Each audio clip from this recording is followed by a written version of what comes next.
Welcome to Affinity Digital. Students, हम लोग chemistry 3 media taste 3 का सॉल्यूशन डिस्कस करेंगे। देखते हैं हम लोग स्टेप बाय स्टेप। सबसे फर्स्ट सॉल्यूशन क्वेश्चन का क्वेश्चन है first, a ball is projected from ground with a speed of 20 metre per second at an angle of 45 degree with horizontal. तो ये आपको दे दिया है, तो यहाँ पर हम लोग लेते हैं ये ऐसे कुछ दे दिया है, यू का वैल्यू गिवन है। तो कहता है कि कितना हाइट पर बॉल हिट करेगा वॉल को। तो देखते हैं, इसमें हम लोगों ने ये मान लिया कि ये वाई हाइट पर हिट करेगा। तो इसके लिए में हम लोगों ने जनरल इक्वेशन लिख लिया, इसका इक्वेशन ऑफ पाथ का y equal to x tan theta minus g x square by 2u square cos square theta. और यहाँ पर वैल्यू हम पुट कर देते हैं, थीटा इक्वल टू 45 डिग्री है, tan 45 1 हो गया है। ये वैल्यू को पुट करते हैं हम लोग, g का वैल्यू को ले लिया हमने और q का वैल्यू तो आपको गिवन है 20 metre per second, you given था आपको, आप देख सकते हैं 20 मीटर पर सेकेंड है। देन हम लोग क्या करेंगे, यहाँ पर q ये 20 मीटर पर सेकेंड, इसको सोल्व करते हैं तो हमारा y इक्वल टू 7.5 मीटर ये आंसर आता है। नेक्स्ट क्वेश्चन में देखते हैं हम लोग। नेक्स्ट है, body is thrown horizontally from a tower 100 metre high with a velocity of 10 metre per second, is moving at an angle 45 degree with horizontal after. तो हम लोग एक काम कर लेते हैं, ये हमने ले लिया कि कुछ टाइम के बाद t टाइम मान लेते हैं, t टाइम के बाद ये ऐसे हो जा रहा है। देखिए हॉरिजॉन्टल u से प्रोजेक्ट किया था तो हॉरिजॉन्टल वेलोसिटी तो कांस्टेंट रहेगा क्योंकि इस डायरेक्शन में कोई एक्सेलरेशन है नहीं। और y वाले में, y के लिए हम लोग देख सकते हैं vy इक्वल टू क्या हो जाएगा, uy plus ay into t। अब यहाँ पर देख सकते हैं इनिशियली प्रोजेक्ट किया है horizontally, that is y direction में इसका कोई वेलोसिटी नहीं है, तो ये क्या हो जाएगा आपका जीरो हो गया। दैट इज इसी चीज को ले रहे हैं, दैट इज वी वाई, यहां पर पुट कर देते हैं वैल्यू हम लोग, ए वाई की जगह पर जी पुट कर लिया और टी ले लिया। इसमें गिवन है tan 45 degree, tan theta equal to क्या हो जाएगा y by x, that is tan theta, यहां हम ले लेते हैं v y by d x. 45 degree है तो इसका वैल्यू 1 हो जाएगा। वी वाई के लिए हम लोगों ने जी टी ले लिया है, दैट इज टी का वैल्यू कितना आ गया u by g, that is ये आपको 1 सेकेंड मिल जाता है। नेक्स्ट है, greatest height to which a man can throw a stone is h. जो मैक्सिमम हाइट तक जो थ्रो कर पा रहा है, ग्रेटेस्ट हाइट है जो, वो एच है। The greatest distance to which he can throw will be. तो आप सिंपल सा बात अगर कहें कि अगर ये प्रोजेक्ट कर रहा है, मान लेते हैं हम ऐसे लेते हैं प्रोजेक्टाइल मोशन के हिसाब से, तो ये कुछ ऐसे आ रहा है, तो एच मैक्स का वैल्यू हम लोगों को मिल जाता था u square sine square theta by twice g, कुछ ऐसे लेते थे। अगर मैक्सिमम में जा रहा है तो इसका वैल्यू क्या हो जाएगा, theta equal to 90 degree, that is जो एच आ रहा है आपको u square by twice g मिल रहा है। अब कहता है कि ये डिस्टेंस, मतलब यहां पर कितना मैक्सिमम डिस्टेंस को ये प्रोजेक्ट कर सकता है, तो दैट इज रेंज वाला मैक्सिमम ले लीजिए, ये कितना हो जाता है यू स्क्वायर बाई जी, यही वैल्यू को आपसे पूछता है। तो दैट इज यहां इस जगह पर प्लेस कर दीजिए इस वैल्यू को, H square u square by g का वैल्यू आर मैक्स बाई 2 कर लेते हैं हम लोग, दैट इज आर मैक्स का जो वैल्यू मिल रहा है हमें, ये कितना मिल रहा है ट्वाइस, यही मैक्सिमम डिस्टेंस हो रहा है जो आपको दे रहा है ग्राउंड पर। नेक्स्ट में देखते हैं, a car is moving eastward with velocity 10 meter per second. In 20 seconds, the velocity changes to 10 meter per second northwards. The average acceleration in this time. तो मतलब कहने का मतलब है कि ये देखिए, जो हम लोग एवरेज एक्सेलरेशन लेते हैं vector v2 minus vector v1। अब ये देखिए कि वेक्टर v1 जब चल रहा था, ये वेक्टर ये ईस्टवार्ड चल रहा था, ईस्टवार्ड में हम लोग क्या करेंगे, पॉजिटिव एक्स ही लेते हैं, दैट इज 10 आई कैप ले लेते हैं, उसके बाद स्पीड यहाँ कांस्टेंट है, बट डायरेक्शन क्या हो रहा है, चेंज हो रहा है, और डायरेक्शन अगर चेंज हो रहा है दैट इज वेलोसिटी चेंज होगा, क्योंकि वेक्टर चेंज हो रहा है। तो v2 के लिए आप क्या लेंगे, v2 के लिए ये चला गया नॉर्थवार्ड, तो 10J ले लिया। वही काम किया यहाँ पर हमने, final velocity minus initial velocity by t, ये ले लेते हैं हम। अगर इसका मैग्नीट्यूड लेते हैं तो ये आपको क्या मिल रहा है, इसका मैग्नीट्यूड लेने से ये वैल्यू तो √2 आ जाता है, दैट इज 1/√2 मिल गया। और डायरेक्शन के लिए आप देखें अगर, तो देख रहे हैं ये जे कैप माइनस आई कैप मिल रहा है, जे कैप ये आपको दिखाएगा और माइनस आई कैप ये आपको दिखाएगा, तो दैट इज इसका रिजल्टेंट तो कुछ ऐसे ही जाएगा, यहाँ पर मिल रहा है। तो ये वाला क्या है आपका, इस साइड में नॉर्थ है, इस साइड में वेस्ट है, तो ये आपको जो डायरेक्शन दिखाएगा नॉर्थ वेस्ट वाला आएगा।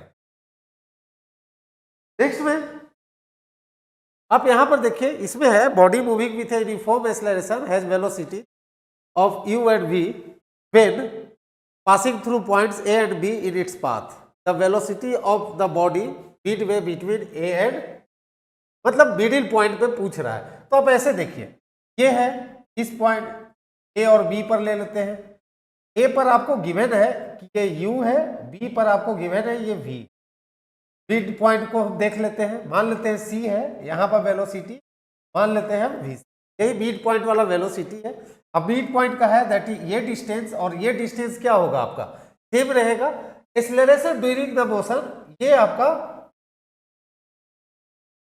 तो यहाँ पर अगर काइनेमेटिक्स इक्वेशन लगा के सोल्व करें, इसे हम एनर्जी इक्वेशन से भी सोल्व कर सकते हैं, बट अगर हम काइनेमेटिक्स इक्वेशन लगा के सोल्व करते हैं तो अगर एसी पाथ के लिए देखेंगे तो क्या हो जाएगा, v स्क्वायर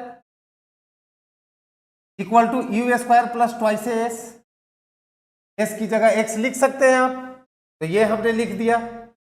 और सेम अगर सीबी पाथ के लिए देखते हैं तो अब देखिए फाइनल वेलोसिटी v ये हो जाएगा इस पाथ के लिए, इनिशियल ये हो जाएगा, दैट इज फिर v square minus u square equal to twice x. अब x और a तो सेम ही है दोनों के लिए, तो हम दोनों की इक्वेट कर देते हैं। जब इक्वेट करते हैं तो फाइनल जो यहाँ पर हमें मिल रहा है, ये वैल्यू मिल रहा है root under u square plus v square by 2। Next, particle projected from a horizontal plane with इतना metre per second at an acute angle, ये दे दिया है आपको at an acute angle q, और ये मान लेते हैं कुछ थीटा है। इट्स रेंज विल बी, आपसे रेंज पूछा है और ये दे दिया है हाईएस्ट पॉइंट पर इसका वेलोसिटी, मतलब ये कह रहा है हाईएस्ट पॉइंट कहीं मिला होगा, ये वाला टॉप वाला पॉइंट है, पर गिवन है 8 मीटर पर सेकेंड। तो हम इसको देखते हैं कैसे होगा हमारा। तो आप देखिए यहाँ पर कि हाईएस्ट पॉइंट पर अगर आप देखने जाएं तो क्या हो जाता है, ये वाला क्या पार्ट हो जाएगा, हाईएस्ट पॉइंट पर तो u cos थीटा हो जाता है आपका, u का वैल्यू आपको गिवन है 8√2, तो यहां से ले लीजिए, ये वैल्यू को पुट कर लेते हैं 8√2 cos theta equal to 8, that is cos theta equal to 1/√2, that is theta का वैल्यू जो मिला है ये आपको 45 डिग्री मिल जा रहा है, 45 डिग्री। आपसे क्या पूछा है, इट्स रेंज विल बी, तो रेंज के लिए तो क्या हो जाएगा, r equal to u square by g sine 2 theta होता था, थीटा 45 डिग्री है, दैट इज क्या हो जाएगा 90 डिग्री, 2 थीटा का वैल्यू यू स्क्वायर बाई, यहाँ पर u का वैल्यू पुट कर लेते हैं, 8√2 का स्क्वायर कितना हो जाएगा, 8√2 square by that is 64 into 2/10। तो यहां से हम देखेंगे तो ये आपको मिल जाएगा 1.28 मीटर, सॉरी 12.8 मीटर। नेक्स्ट है, projectile is projected at an angle alpha greater than 45 degree कुछ दे दिया with initial velocity, the time t at which its horizontal velocity will equal to vertical velocity. Horizontal velocity और vertical velocity कह रहा है कि कितने टाइम के बाद इक्वल हो जाए। तो हॉरिजॉन्टल ये जब ऐसे हम लोग प्रोजेक्ट करते हैं you theta,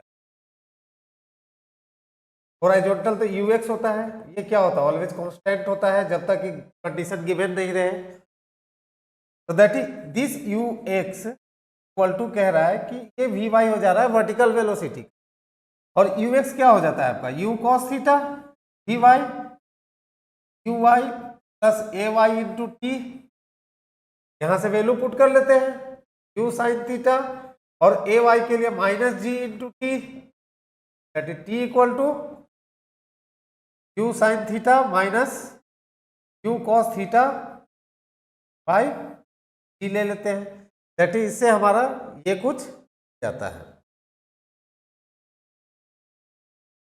next,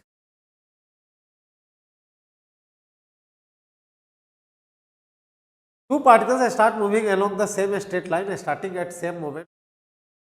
The first move be constant velocity. यही दिया है कि पहला जो मूव कर रहा है कांस्टेंट वेलोसिटी u है, एंड सेकेंड मूव कर रहा है कांस्टेंट एक्सेलरेशन f से, ये कहा है।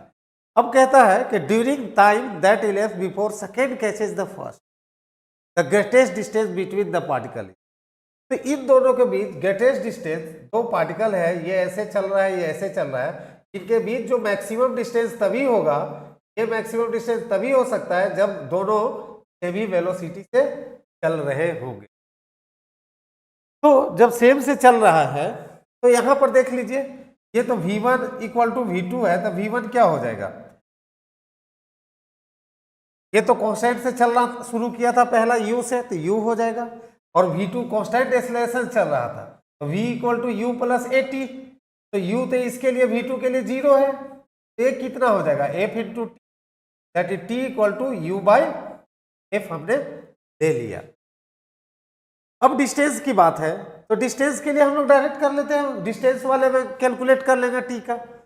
तो यहां पर अब देख लेते हैं एक के लिए, ये कितना आ जाएगा x1 equal to u into t, that is t की जगह u बाई एफ पुट करेंगे तो यू स्क्वायर बाई क्या हो गया एफ, सेकेंड के लिए हम ले लेते हैं half a t square, that is u square by twice f, इन दोनों के बीच का डिस्टेंस लेते हैं, लेने के बाद कितना मिल रहा है हमें, दोनों को माइनस कर लेंगे, माइनस करने का मतलब you square by twice F हमें मिल रहा है।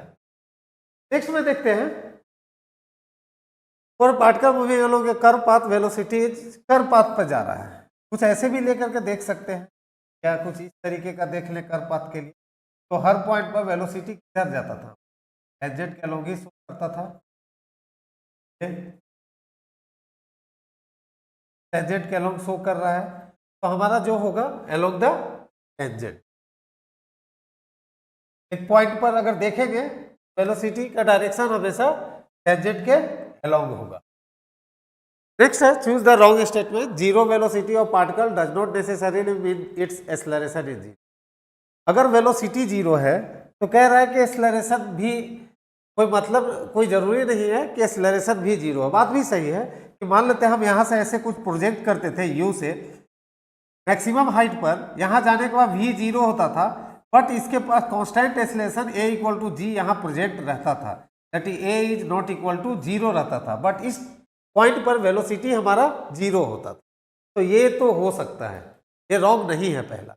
Second, zero acceleration of A particle does not necessary mean that its velocity. अगर एक्सेलरेशन जीरो है तो हम ये कह नहीं सकते कि वेलोसिटी जीरो है, क्यों, क्योंकि कांस्टेंट वेलोसिटी भी तो हो सकता है, ये कांस्टेंट से मूव कर रहा है, अगर ये कांस्टेंट होगा तो एक्सेलरेशन तो जीरो होगा ही, तो जीरो एक्सेलरेशन हो सकता है। फिर कहता है कि speed of A particle is constant, it's acceleration must be zero. यहां पर कहा है कि स्पीड अगर कांस्टेंट है तो कह रहा है कि एक्सेलरेशन मस्ट बी, कह रहा है कि एक्सेलरेशन जीरो होना चाहिए, ये चीज को कह रहा है। तो ये नहीं, ऐसा भी हम नहीं कह सकते। मान लीजिए कि अगर ये सर्कुलर पाथ में चल रहे हैं तो यहां पर हमें एक्सेलरेशन मिलता था, टेंजेंशियल और सेंट्रीपिटल भी कहते थे हम लोग, तो एटी इक्वल टू ये तो हम ले लेते थे dv बाई dt, मतलब कि speed rate of change in speed ले लिया, ये अगर कांस्टेंट है दैट इज यहां पर 80 तो जीरो हो जाएगा, बट इस समय ये वाला पार्ट हमारा जीरो नहीं हो पाएगा, तो ये एक्सेलरेशन जो मस्ट में जीरो वाला कंडीशन है ये नहीं होगा, दैट इज हमारा ये वाला पार्ट सही होता है।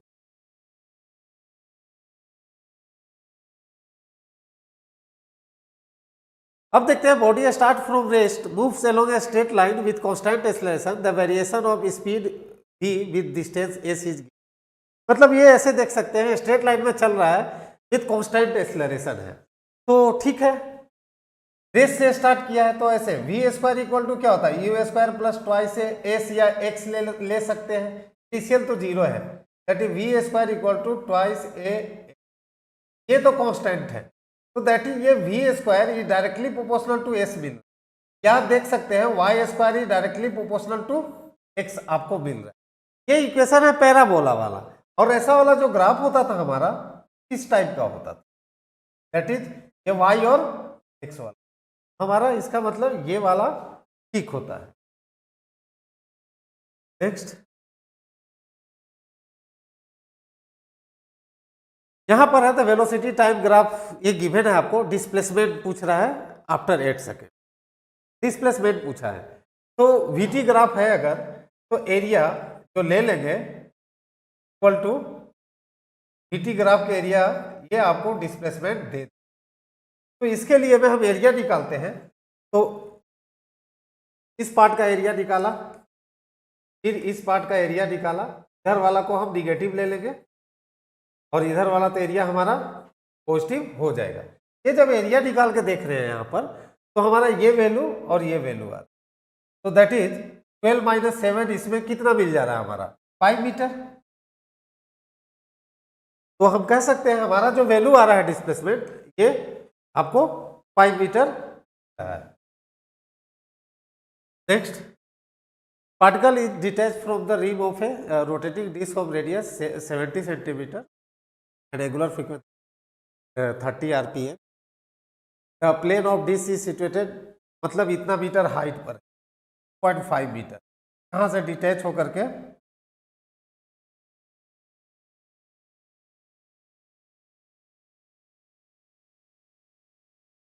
है 2.5 मीटर पर, यहां से डिटैच होकर के ये कुछ गया है, क्यू या वी लिख लेते हैं। तो यही कहता है कि horizontal distance cover before hitting the floor, यही हॉराइजॉन्टल डिस्टेंस, ये डिस्टेंस के बारे में आपसे पूछ रहे, ये डिस्टेंस को तो क्या लिख सकते हैं यू इंटू टी या वी टी, टी के लिए तो डायरेक्ट आप ले लीजिए आप g t square, t equal to root under twice h by ji,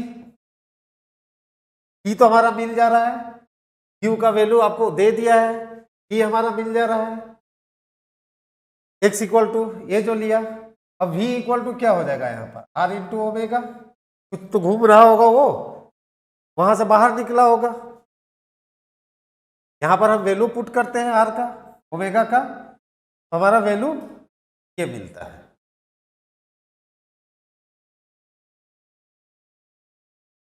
next swimmer wishes to reach directly opposite bank of a river flowing with velocity, the swimmer can swim, ये दिया हुआ है swimmer का, ये दे दिया है आपको 10 मीटर पर सेकेंड, और ये दे दिया है वी आर आपको दे दिया है 8 metre, the width of the river is इतना, टाइम टेकन बाय हिम, तो टी के लिए मैं क्या कह सकते हैं डब्ल्यू बाई जो हमारा मिलता था v b r square minus v r square, direct लगा लेते हैं, 480 है हमारा, ये 100 माइनस 64, दैट इज 480 बाई ये कितना आ जाएगा हमारा 36, दैट इज 680, ये हमारा मिल जाता है।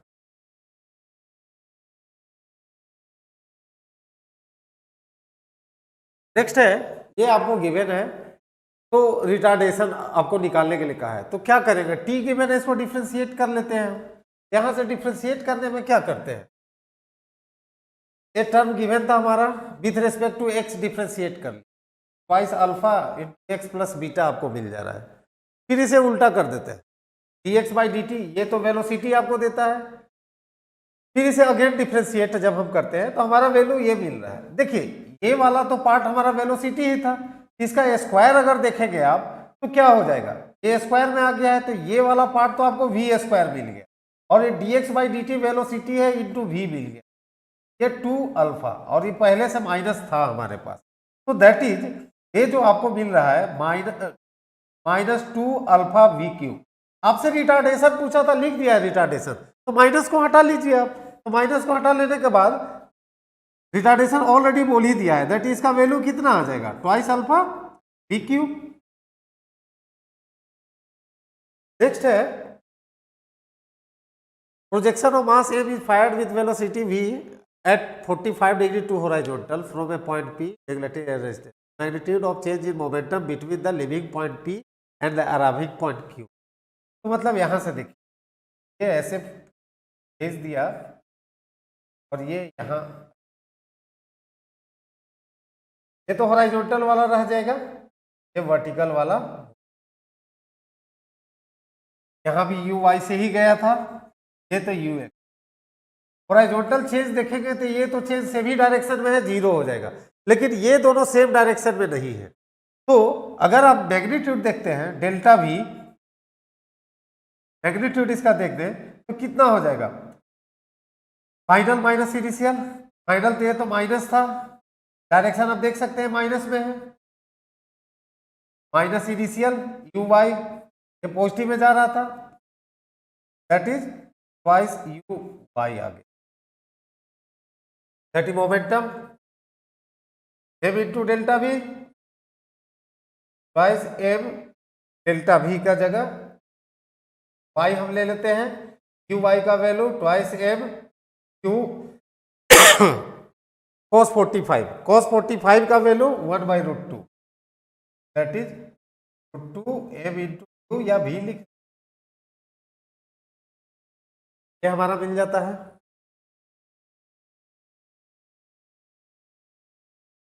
नेक्स्ट यहां कह रहा है कि बॉल रोल कर रहा है, कुछ ऐसे स्क्वायर है होगा, तो कह रहा है कि यहां पर u से गया है, यहां से आएगा, ये कुछ if the steps are h metre high, ये h है और विड्थ है b, कहता है क्या कि ball will hit the edge of nth step, यहां से nth स्टेप में बॉल जो हिट, तो देखिए टोटल हाइट कितना आएगा, nth स्टेप कह दिया है, तो total h equal to n into h हो जाएगा, और इतना में जो हॉरिजॉन्टल डिस्टेंस को कवर करेगा वो w, वो कितना हो जाएगा n इंटू बी। इसी चीज को लगा रहे हैं, इसी चीज को अगर हम देखते हैं यहाँ पर, तो x इक्वल टू क्या होता था, u इंटू टी, s के लिए w, q, t के लिए twice h by G, w के लिए तो n इंटू बी, q रख दिया, h के लिए टोटल h के लिए तो हमारा कितना हो जाएगा n इंटू एच लिया था। इसके बाद हम सोल्व करते हैं स्क्वायर करके, तो जो हमारा वैल्यू आता है वो कुछ आ जाता है ये वाला,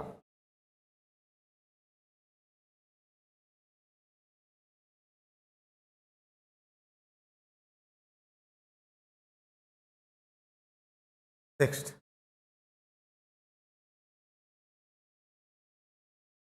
It can swim at a speed of 5 kilometre per hour, water यार आपको दिया है 5 किलोमीटर पर आवर, और पर फ्लो वेलोसिटी आपको गिवन है 3 metre,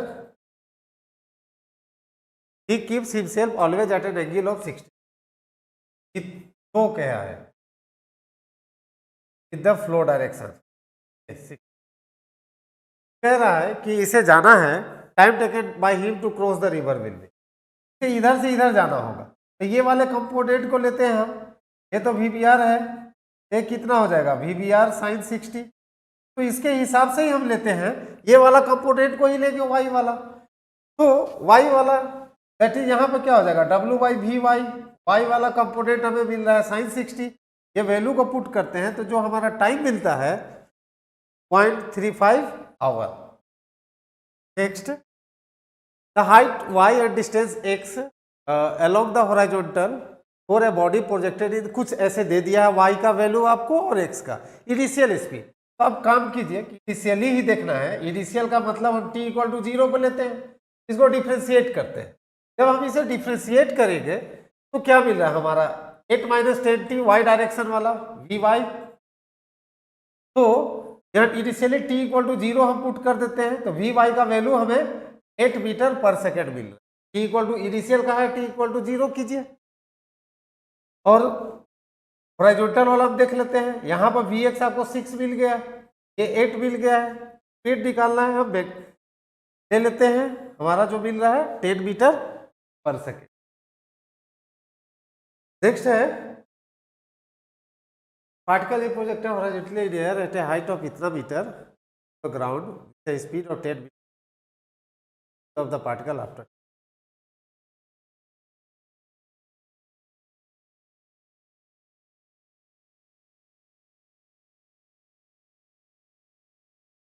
of the particle after 2 आपको दिखाना है स्पीड निकाल। तो स्पीड निकालने के लिए हमें देखना होगा वी वाई और वी एक्स। तो यहाँ पर देख लीजिए, क्यू तो कांस्टेंट रहेगा, वी वाई के लिए तो हम लोग जी ले लेते हैं, क्योंकि हॉरिजॉन्टल वाले में वाई इंटू टी, ये तो आपका 0 हो जाएगा क्योंकि वर्टिकल हॉरिजॉन्टली प्रोजेक्ट किया है इनिशियली, तो दैट ये लेते हैं। तो 10√5 metre per second, that is 22.4 metre per second आपको। नेक्स्ट है if positively charge pendulum is oscillating in uniform electric field its time period as compare to that when it was on. मतलब कह रहा है कि जब ये चार्ज नहीं सेट कर रहा है, जब ये चार्ज टाइम पीरियड जो लेता होता है 2π√8, ये दोनों केस में लेंथ तो रहेगा ही, मतलब जो टाइम पीरियड है जो डायरेक्टली डिपेंड कर रहा है अर्थली 1/√। अब क्या हो गया कि वर्टिकल डायरेक्शन में इलेक्ट्रिक चार्ज कर चार्ज है, इलेक्ट्रिक फील्ड का डायरेक्शन इधर आपको, तो देखिए कि तो ये नीचे इसके ऊपर लगेगा, लेकिन इसके ऊपर इसकी वजह से, इस इलेक्ट्रिक फील्ड की वजह से क्या होने वाला है, ये एक्सेलरेशन इसकी वजह से मिल जाएगा। अब एक्सेलरेशन जो हम निकालेंगे a इक्वल टू क्या हो जाएगा, q इंटू बाई एम, यही तो एक्सेलरेशन निकालते थे हम लोग F/m, इसके लिए हमने ये लिख दिया। दैट यहाँ पर जी इफेक्टिव देखेंगे आप, जी इफेक्टिव का वैल्यू ये जो मिल जाएगा e minus A, that is e minus by. तो नया जो टाइम पीरियड बनने वाला है वो तो हो जाएगा जी इफेक्टिव।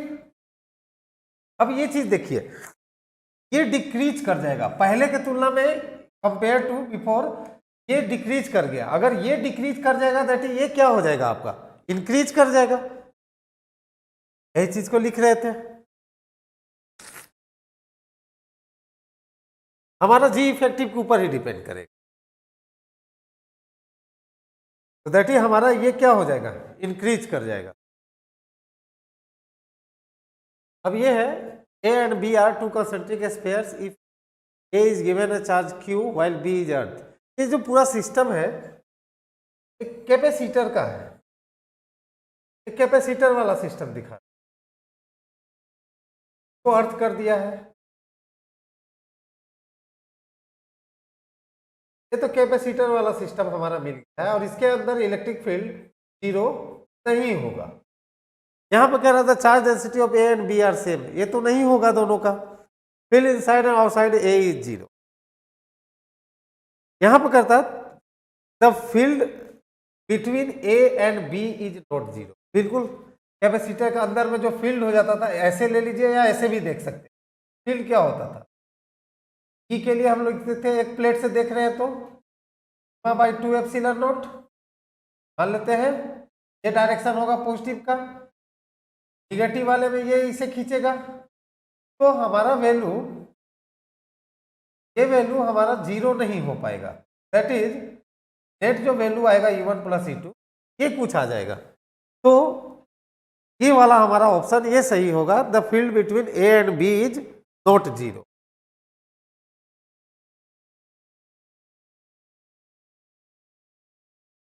तो ये जो सिस्टम था हमारा स्फेरिकल कैपेसिटर का जैसा हो गया। और इसमें हमारा जीरो नहीं हो पाएगा।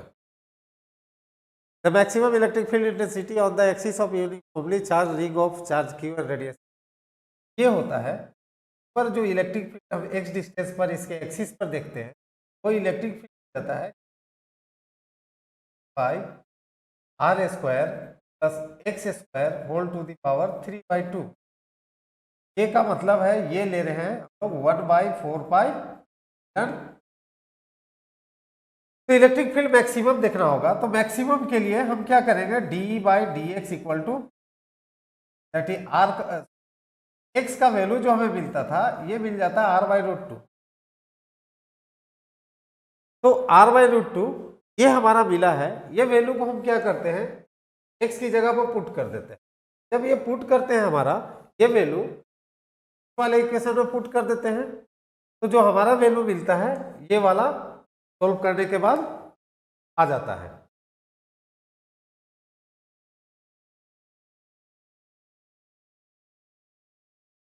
अब यहां पर है the figure is a plot of lines of दे दिया है दो चार्ज का, एक Q1 का है Q2 का है। फाइंड आउट द जो चार्ज है, चार्ज कैसा होगा, चार्ज का साइन आपसे पूछ रहा है। तो इसमें आप देखिए, ये देख के तो पता चल रहा है कि दोनों एक दूसरे को रिपेल कर रहा है। अगर रिपेल कर रहा है तो ऐसा हो सकता है या तो ये दोनों ग्रेटर देन जीरो है या तो ये दोनों लेस देन जीरो। अब यहाँ ग्रेटर देन जीरो होगा या लेस देन जीरो होगा, ये देखने के लिए हम लोग काम एक करते हैं कि इलेक्ट्रिक लाइंस ये चार्ज में ईड कर रहा है, यहाँ भी क्या हो रहा है, ईड कर रहा है। और हम लोग को जैसा कि पता है जो पॉजिटिव चार्ज होते हैं क्या होता है, लाइंस बाहर निकलते हैं, इससे तो बाहर निकलता है। और निगेटिव वाले में क्या होते हैं, टर्मिनेट होते हैं निगेटिव वाले में। तो यहां पर देख रहे हैं चार्ज दोनों में ईड कर रहा है, दैट इज ये दोनों चार्ज हमारा निगेटिव हो जाएगा। नेक्स्ट है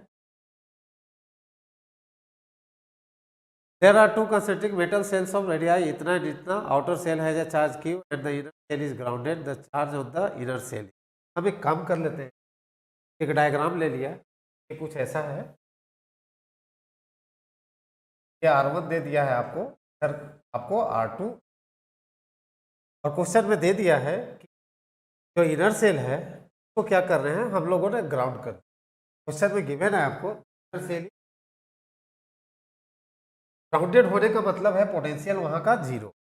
तो अब हम क्या करते हैं, इसे मान लेते हैं कि यहाँ पर कुछ चार्ज Q' रहा होगा, ऑलरेडी यहाँ पर पहले से यहाँ पर Q' रहा होगा, तो यहाँ पर क्या हो जाएगा -Q'। तो दैट इज इसके ऊपर टोटल चार्ज तो सेम ही रहना चाहिए Q, तो हेंस यहाँ पर जो चार्ज हो जाएगा इसके आउटर सरफेस पर Q प्लस Q'। अब देख सकते हैं इन दोनों को जोड़ने के बाद भी चार्ज मिले। अब क्या करते हैं, इस सरफेस पर इसको तो ग्राउंड कर दिया है, तो इस पर हम देखते हैं पोटेंशियल, पोटेंशियल देखते हैं। तो ये देखा, तो फिर इसके बाद हमारा इसे सोल्व करते हैं, तो ग्राउंडेड किया हुआ है, दैट इज टोटल पोटेंशियल क्या होना चाहिए इसके ऊपर, zero.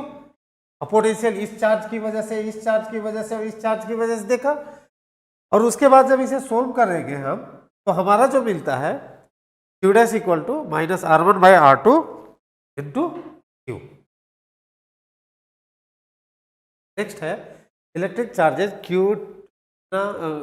-2Q are placed at the corner of equilateral triangle ABC side L। Electric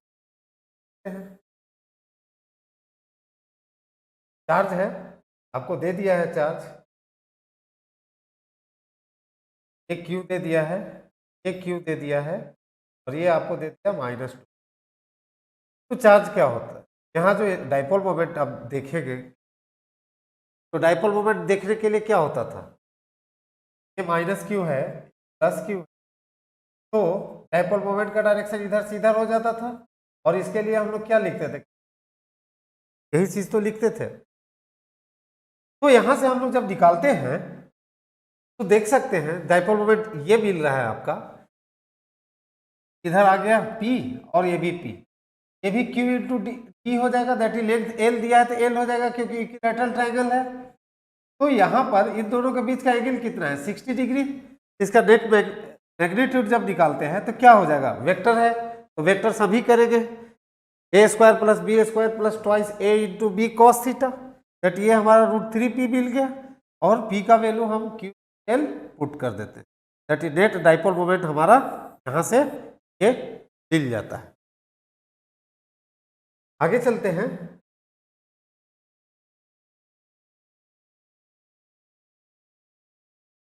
A given charge situated at the center, a certain distance from an electric dipole in the end on position x, ये dipole मान लेते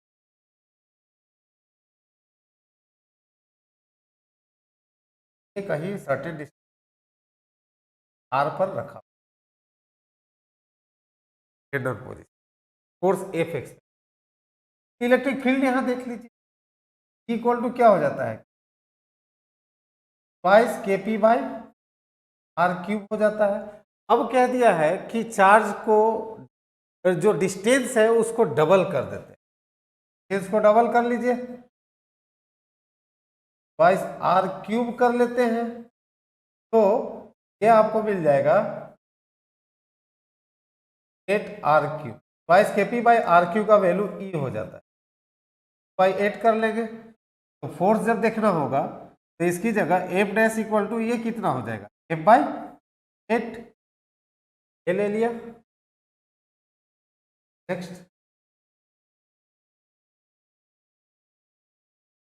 which of following states the potential energy of electric dipole is maximum, potential energy ये लेना होगा हम लोग, dot that is,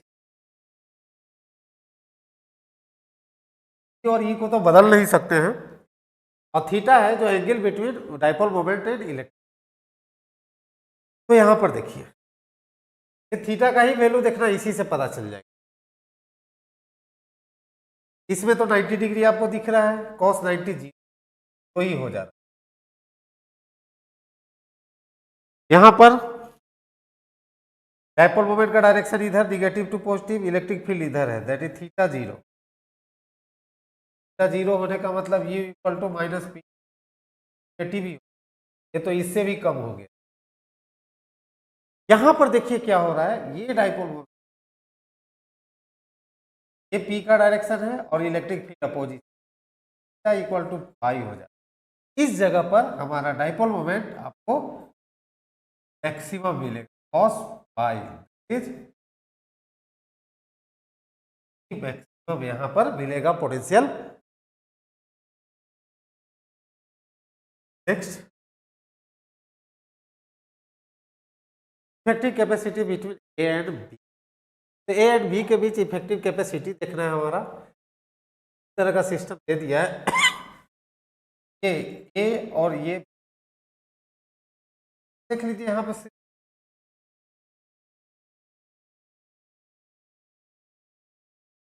ये series में अगर आ गया तो 2 और 2 का सीरीज कितना हो जाएगा, वाला हिसाब कर लेंगे, प्लस C2 दैट इज 1 आ जाएगा हमारा, 1 माइक्रोफैराडे आ गया। अब ये जो 1 आएगा यहाँ पर, ये 1 इसके साथ क्या हो जाएगा, पैरेलल हो जाएगा।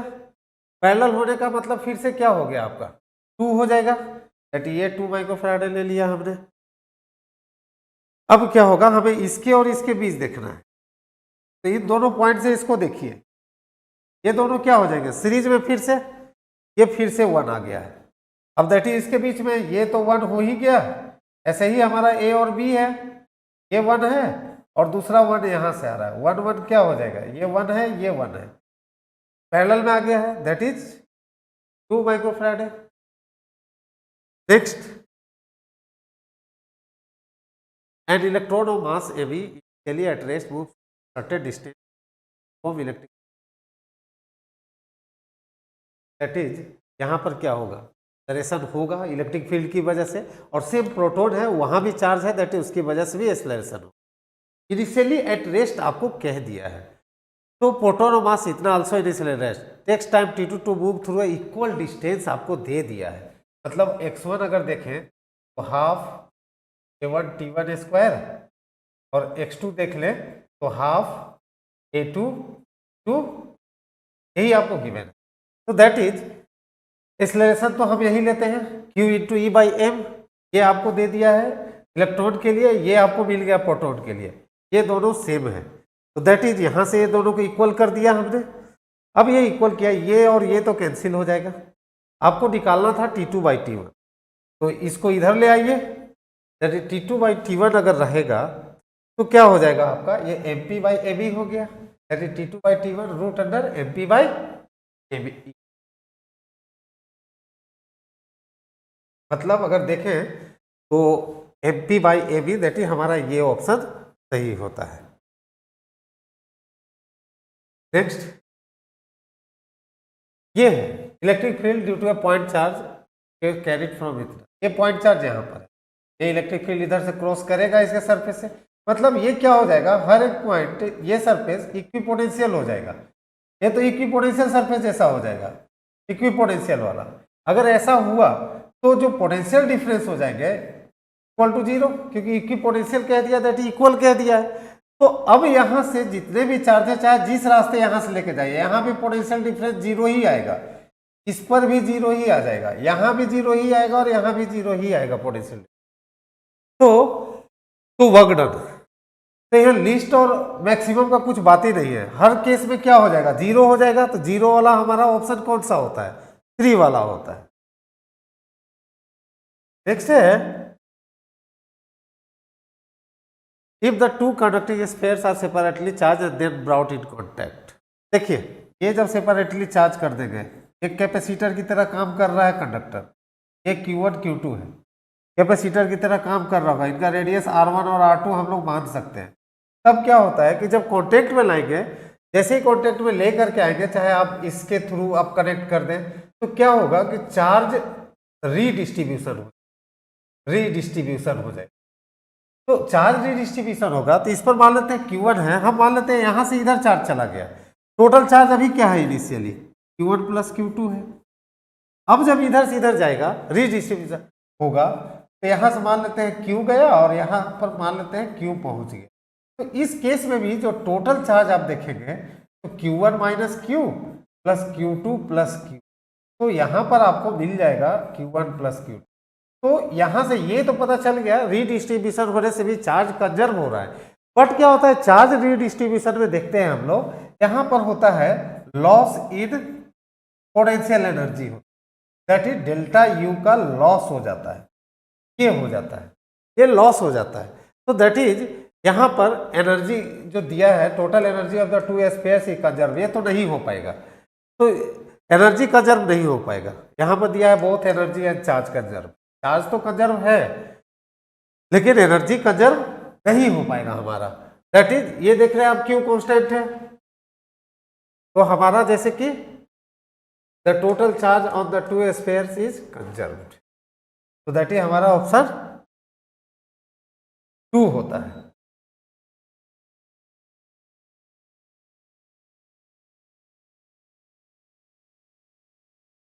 देखते हैं, if the capacity between two successive plates is C, then the capacitance of equivalent system will be. मतलब यहाँ पर क्या हो गया है कि कैपेसिटी सबका सेम ही दे दिया है। तो देखिए A और B के बीच में कहा है, यहाँ पर A है, A वाला भी A हो गया, ये भी A हो गया, क्योंकि इससे ही कनेक्टेड है ऐसे।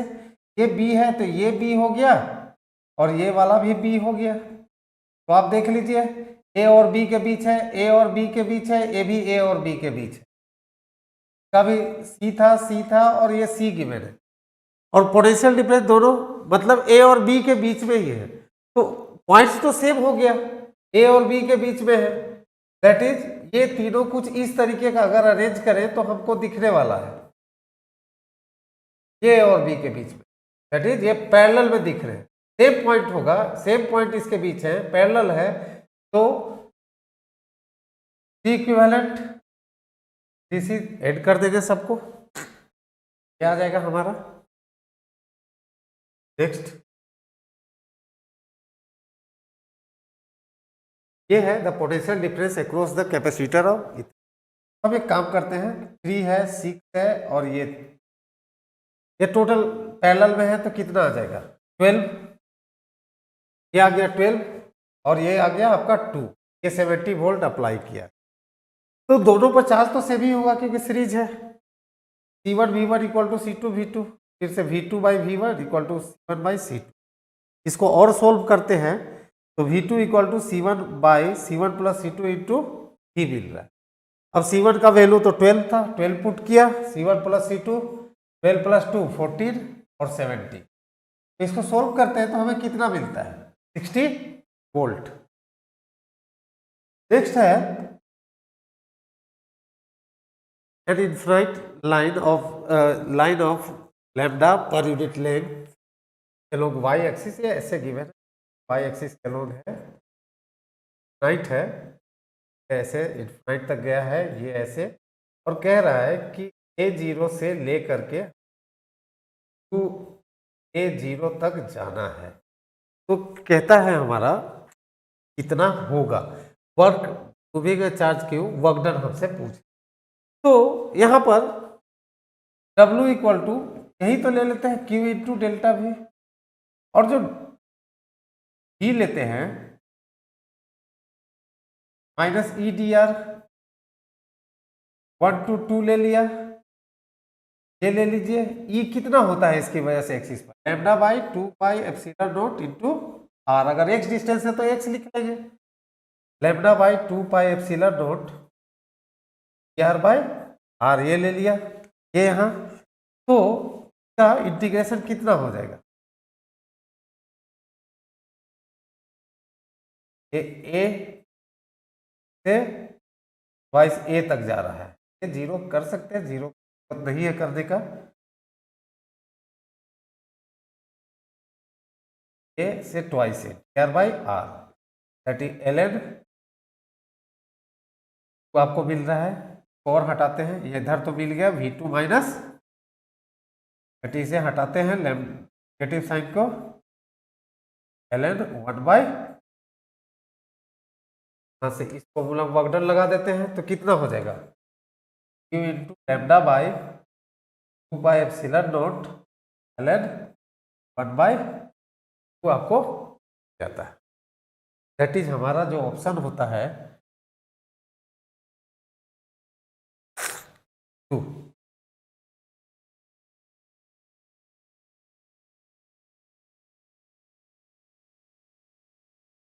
A capacitor is charged by a cell of EMF and the charging battery is then removed।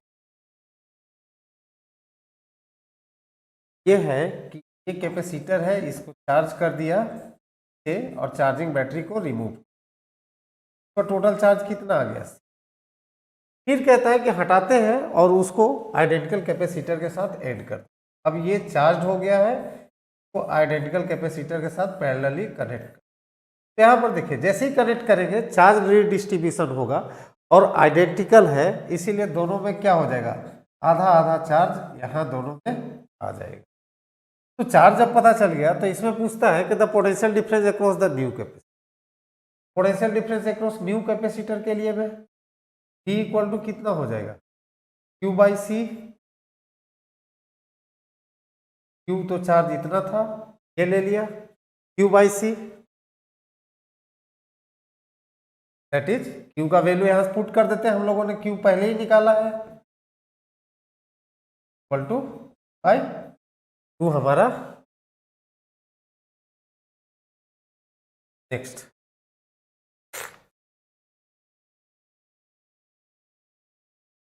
if the plates of a capacitor are joined together by a conducting wire, then its capacity, देखिए ये दो point है, तो हम अगर connect कर देते हैं वायर से, ये दोनों पॉइंट का पोटेंशियल सेम हो जाए। यहाँ अगर V लेंगे, यहाँ भी V हो, दैट इज पोटेंशियल डिफरेंस क्या हो जाएगा, 0। Q equal to C into delta V होता है, that is C equal to Q/ΔV, Q/0, that is कितना हो जाएगा 80।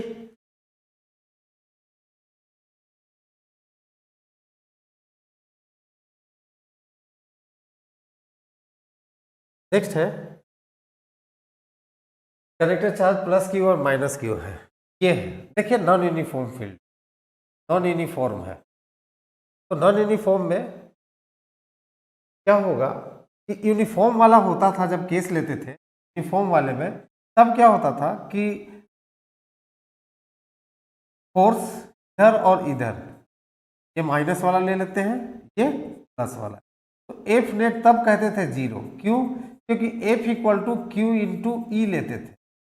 ई तो हर जगह से भी है, यूनिफॉर्म है, तो दैट ये फोर्स और ये फोर्स का मैग्नीट्यूड इधर क्या हो जाता था, इक्वल। बट यहां पर क्या होगा कि फोर्स तो लगेगा यहां पर, लेकिन मैग्नीट्यूड इक्वल नहीं होगा, क्योंकि फील्ड हर जगह सेम नहीं है। तो इसका मतलब यहां पर net force not equal to zero होगा। तो नेट फोर्स क्या होगा, इसी अगर इधर ऐसे लग रहा है, किधर भी नेट फोर्स या तो इधर लग रहा है फ्रेंड, या इसके अपोजिट लगेगा, तो ये क्या होगा कि सेम ही प्लेन में लगेगा। बट जो टॉर्क होगा, टॉर्क का तो अगर क्रॉस प्रोडक्ट से ही डायरेक्शन देखें हम लोग, राइट कर्ल रूल से, तो टॉर्क क्या हो जाएगा, इसके प्लेन के परपेंडिकुलर में हो जाएगा। तो यही देखते हैं यहाँ पर ऑप्शन में, torque in the plane of a paper and no resultant force. ये तो हो नहीं सकता क्योंकि फोर्स तो होगा, तो टॉर्क भी नहीं, अगर फोर्स है तो टॉर्क तो आएगा ही यहाँ पर। Torque normal to the plane of paper and no resultant force, ये भी नहीं हो सकता है, रिजल्टेंट फोर्स तो होगा। तो that is a torque normal to the plane of the paper and a resultant force in the plane of the paper, ये हमारा ऑप्शन, क्योंकि नेट फोर्स तो रहेगा सेम प्लेन में और टॉर्क परपेंडिकुलर टू द आ जाएगा। Next, the capacity of two condenser in parallel is 4 times their capacitance. तो ये है सी और ये है, पैरेलल में अगर देखें, ये कहता है पैरेलल वाला 4 टाइम्स इसका हो जाता है सीरीज का, यही दिया हुआ है क्वेश्चन। तो पैरेलल में हम लोग क्या करते हैं, C1 प्लस C2, सीरीज में क्या हो जाता है C1 into C2 by C1 plus, that is हम लोगों ने मान लिया है C1 C2 दो अलग अलग है, इन्हीं का रेशियो फाइंड करना है। तो C1 plus C2 whole square equal to 4C1 into C2, that is ये हो जाता है आपका C1 plus C2 whole square minus 4C1 C2 equal to क्या हो गया, जीरो। ये चीज बनता है हमारा C1 minus C2 whole square, this equal to क्या हो जाएगा, zero, that is C1 equal to C2 का रेशियो ले लेंगे तो कितना आ जाएगा, 1 आ जाएगा, दैट इज ये हमारा ऑप्शन 2 सही जाता है।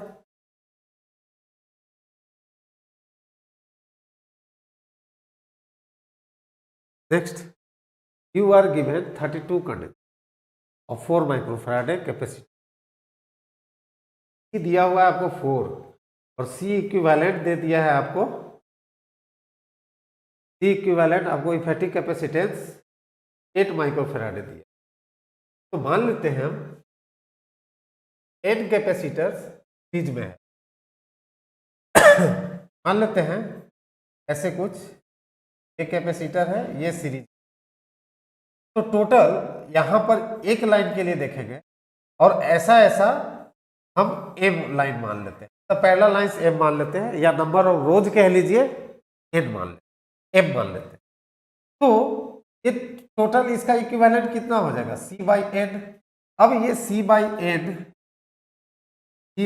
n up to m terms तक आप लेंगे तो टोटल c इक्विवेलेंट कितना आ जाएगा, m इंटू बाई n, और ये c इक्विवेलेंट आपको गिवन है 8। ये वैल्यू को आप ले लीजिए, c का वैल्यू आपको गिवन है 8, दैट इज ये वैल्यू आपको m बाई n मिल जाता है 2, m equal two by n आपको मिल। अब आगे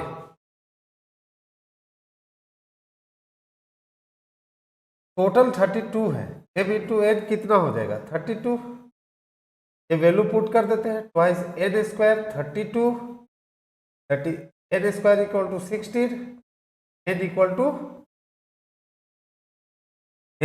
4 है, तो m इक्वल टू क्या हो जाएगा 8। मतलब कहेंगे कि 4 कैपेसिटर हम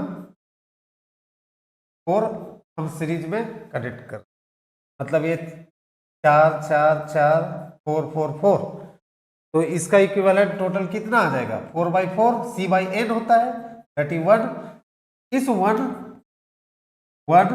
ऐसे ऐसे m का वैल्यू 8 है तो हम 8 तक जाएंगे, तो टोटल C इक्विवेलेंट कितना आ जाएगा 1 to 8 माइक्रोफैराड। दैट हमारा ये सही होता है। तो इसका मतलब है ये कह रहा है कि 4 सीरीज में होना चाहिए और एक पैरेलल में। 4 condenser in series and 8 such groups in, पहला सही हो।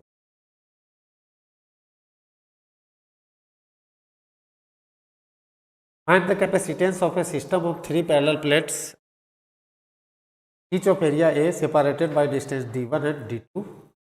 The space between them is filled with dielectrics of relative permittivity E1 and E2. ये आपको गिवन है, मतलब ये ले लिया है, ये एप्सिलॉन 1 ले लिया, इसमें एप्सिलॉन 2 ले लिया, ये d1 दे दिया है और ये आपको दे दिया है, और ये कह रहा है कि आप इफेक्टिव कैपेसिटेंस बता। तो दैट इज C1 क्या हो जाएगा,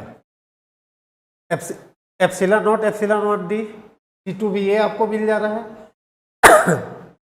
अब देखिए ये दोनों सीरीज में हो जाएंगे, क्यों? क्योंकि इसको A लेते हैं, B लेते हैं, D लेते हैं, इन दोनों का बीच का पोटेंशियल डिफरेंस और ये दोनों के बीच का पोटेंशियल डिफरेंस सेम नहीं है, दैट इज सीरीज में आ गया। तो सीरीज के हिसाब से जोड़ देते हैं, जो फाइनल रिजल्ट हमारा मिलता है कुछ ये मिलता है। नेक्स्ट है solid conducting sphere having a charge q is surrounded by a charged concentric conducting hollow sphere. Let the potential difference between surface of solid sphere and that of outer surface of the hollow sphere be V. तो कह रहा है कुछ ऐसे है, ये दो है, मान लेते हैं R1 है, ये मान लेते हैं हम आपका R2। तो जो पोटेंशियल डिफरेंस होता है, ऑलवेज ध्यान रखिए, जो potential difference depends on inner shell charge.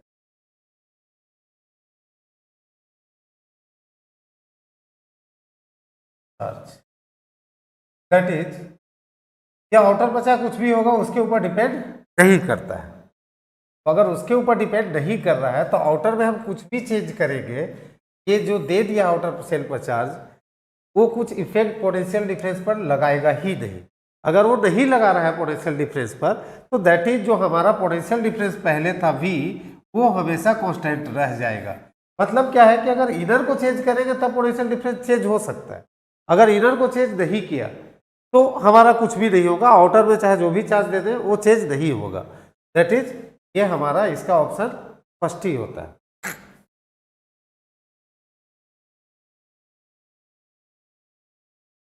Next है figure shows A circuit of 4 capacitors, ये गिवन है आपको, और कह रहा है कि एक्स और वाई के बीच का इफेक्टिव कैपेसिटेंस क्या होगा। ये लेते हैं, ये वाला पॉइंट एक्स है तो ये वाला भी एक्स ही होगा, दैट ये दोनों क्या हो जाएंगे हमारा पैरेलल में आ जाएंगे। अगर ये दोनों पैरेलल में है, ये दोनों पैरेलल में है हमारा, ये एक्स है तो ये वाला भी एक्स आ जाएगा, ये दोनों पैरेलल मतलब 2 माइक्रोफैराडे हमारा मिल गया है। अब ये 2 मिल गया है, ये पैरेलल में मिल गया, ये तो एक्स से ये 1 वाला कनेक्टेड है आपका, और फिर एक्स से ये 2 वाला कनेक्टेड है, ये 2 है, ये 1 है, वही हम कनेक्ट कर रहे हैं यहाँ पर, ये 1 माइक्रोफैराड है, ये लिख दिया हमने। तो इसके बाद जो फाइनल देख रहे हैं हम, ये कितना हो जाएगा 1 और 1 2 पैरेलल में है, और ये 2 इसके साथ सीरीज में आ जाएगा, कितना हो जाएगा सीरीज वाला 1 में आ जाएगा, ये 1 हो गया और उसके बाद ये 1 हो गया।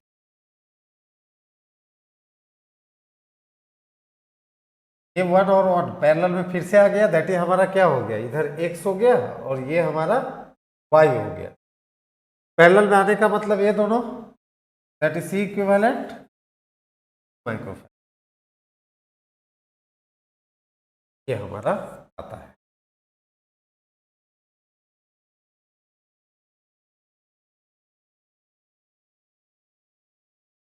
देखिए यहाँ पर निकालने के लिए हम लोग क्या करेंगे, वर्क डन निकालने के लिए सेमी कंसेप्ट को यूज करेंगे, Q डेल्टा। तो इसके लिए हम पोटेंशियल डिफरेंस निकालते हैं, ये 2 रिंग था, Q1 Q2 चार्ज दिया। सबसे पहले एक 1 वाले पर हम निकाल लेते हैं। तो पोटेंशियल जो होता है रिंग के एक्सिस पर, ये क्या हो जाता है, K Q by R square plus X square ये रिंग के।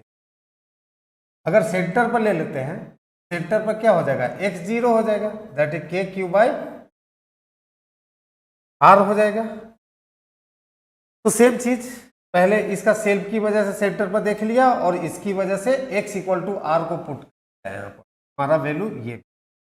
फिर ये V2 इसके ऊपर निकाला हमने, ये पोटेंशियल हमारा मिल गया सेल्फ की वजह से इसका, फिर इसकी वजह से x2 equal to R, x equal to R put कर दे रहे हैं, ये मिल जा रहा है हमारा। अब पोटेंशियल डिफरेंस लेते हैं Q डेल्टा भी, डिफरेंस जब लेते हैं तो हमारा वैल्यू ये मिलता है। तो दैट इज ये जो आता है आपका 2। नेक्स्ट ये है, ये कहा है potential with distance r from fixed point.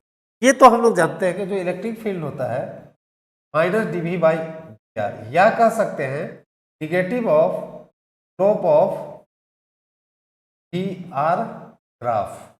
अब यहाँ पर कहा है कि 5 सेंटीमीटर पर निकालिए, मतलब इस वाले पर हम यहाँ का स्लोप देख लेते हैं। तो जब स्लोप देखेंगे आप, तो जो स्लोप आपको मिलने वाला है y बाई एक्स, यही तो होता है ना slope tan theta, y by x. तो टेन थीटा जब y बाई एक्स मिल जा रहा है तो y 5 बाई एक्स, यहाँ से ये डिस्टेंस ये कितना हो जाएगा, 2 आ जा रहा है, ये तो 5 है। तो दैट इज ये 5/2 मिल रहा है, लेकिन आप यहाँ पर ध्यान दीजिए ये डाउन की तरफ आ रहा है, दैट ये स्लोप निगेटिव होगा, तो इलेक्ट्रिक फील्ड कितना हो जाएगा, minus of minus 5/2, that is 2.5 volt पर सेंटीमीटर, क्योंकि ये सेंटीमीटर में दिया है, ये वाला यूनिट को आपको वोल्ट में लिया है। इस हिसाब से आपका ऑप्शन जो बनता है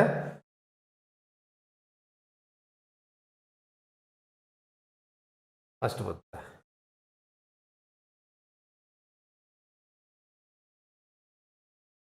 two isolated charge conducting of radii इतना and a b produces same electric, ये ऐसे दे दिया, ए दे दिया है और ये दे दिया है बी, चार्ज जो भी radii A and B produces same electric field बोल दिया है।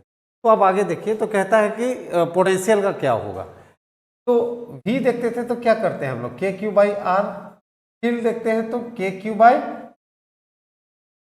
आर स्क्वायर, ये हम लोग देखते हैं, that is E equal to हम लोग क्या कर रहे हैं, V बाई आर हो जाएगा हमारा। ये दोनों कहा है कि सेम है, that is V1 by R1, electric field हमारा दे दिया है कि ये दोनों सेम है, V1 by R1 equal to V2 by क्या हो जाएगा R2। इनका रेशियो निकालते हैं हम लोग, ये देख लीजिए इनका रेशियो निकालते हैं हम लोग, तो V1 बाई V2 हमारा कितना मिल जाएगा आपको, A बाई B, यहां से V1 by V2 R1 by R2 A by B, ये आ जाता है हमारा। Next potential difference between centre and the surface of sphere of radius r and, देखिए ये सेंटर, ये सरफेस पर जो पोटेंशियल होता है वो हो जाता है k by R, where r is the radius, और सेंटर पर जो पोटेंशियल होता है वो 1.5 टाइम्स VS हो जाता है, सरफेस का 1.5 टाइम्स होता है। तो ये अगर पोटेंशियल डिफरेंस अगर देख रहे हैं आप, तो VC माइनस VS कर लेंगे आप, V by 2 VS minus VS, ये कितना आ जाएगा आपका VS बाई 2, ये वैल्यू को हम पुट करते हैं यहाँ पर, ये आया।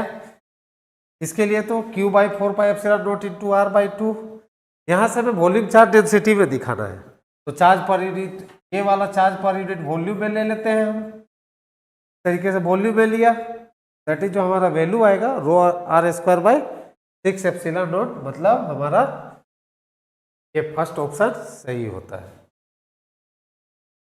Second, next, engine of motorcycle can produce a maximum acceleration of 5 metre per second square and X can produce a maximum retardation of 10.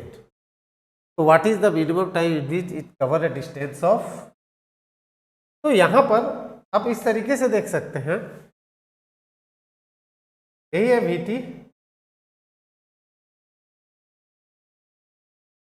ये आया है आपका, ये 5 वाला है, ये आपका 10 वाला है, डाउन वाला ग्राफ आ रहा था। तो कहता है कि कितना कवर करेगा डिस्टेंस का, तो इसमें टाइम आपसे पूछ दिया निकाल। तो इसके लिए जब हम लोग देखते हैं, निकालते हैं ये चीज़ें, तो हमारा जो मैक्सिमम डिस्टेंस हो जाता है वो ये वाला मिलता है। दैट इज अल्फा का वैल्यू ये दिखा रहा है और बीटा का वैल्यू ये दे रहा है। तो यहाँ से हम जब वैल्यू को पुट करते हैं, अल्फा का वैल्यू आपको गिवन है, बीटा का वैल्यू गिवन है, ये वैल्यू को जब सोल्व करते हैं तो हमारा t इक्वल टू जो मिलता है 30 सेकेंड होने का मतलब है कि आपको ये वाला ऑप्शन मिल जाता है। नेक्स्ट है maximum height attained bye A projectile is increased by इतना %। तो देखिए एच मैक्स ये है, ये होता है u square sine square theta by twice, और what is the percentage increase in horizontal range. Range के लिए क्या करते हैं, u square sine 2 theta by होता है। अब देखिए यहाँ पर ये कह दिया maximum height attained by projectile is increase by 5% keeping the angle of projection constant. जी तो ऑलवेज कांस्टेंट, ये भी कांस्टेंट ही होगा। तो दैट इज, इसका मतलब है एच मैक्स जो डायरेक्टली रिलेटेड है वो तो यू स्क्वायर से है, क्योंकि साइन थीटा और जी का वैल्यू कांस्टेंट है, 2 तो कांस्टेंट ही होता है। आर वाले में देखिए ये क्या हो जाएगा, ये कांस्टेंट है, ये कांस्टेंट, तो दैट इज ये सेम ही रह गया। तो अगर इसमें आप 5% इंक्रीज करेंगे तो यहाँ भी कितना % हो जाएगा, 5% हो गया है। ये आंसर 5% आपको